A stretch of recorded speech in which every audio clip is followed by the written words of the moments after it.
పాట్నాలోని ఓ బిల్డింగ్లో ఘోర ప్రమాదం జరిగింది. బోరింగ్ రోడ్లో జీబీ మాల్లో ఒక్కసారిగా మంటలు చెలరేగాయి. ఇవి బిల్డింగ్ మొత్తం వ్యాపించడంతో స్థానికులు వెంటనే అగ్నిమాపక సిబ్బందికి సమాచారం అందించారు. రంగంలోకి దిగిన 10 ఫైర్ ఇంజన్లు మంటలను అదుపులోకి తీసుకొచ్చాయి.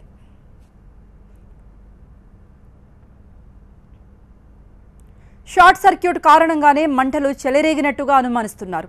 ఈ ప్రమాదంలో బిల్డింగ్లో ఫ్లోర్లన్నీ మంటల్లో కాలిపోయాయి. అయితే భారీగా ఆస్తి నష్టం జరగొచ్చని చెబుతున్నారు.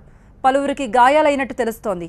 బాగా బిజీగా ఉండే మార్కెట్లో పెద్ద ఎత్తున మంటలు చెలరేగడంతో జనాలు భయంతో వణికిపోయారు.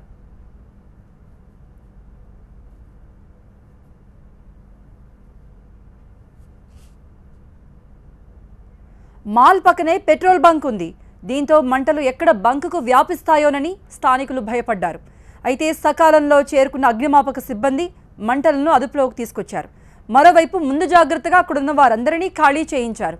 అయితే ఇప్పుడు మంటలు పూర్తిగా అదుపులోకి వచ్చినట్టు చెబుతున్నారు అధికారులు.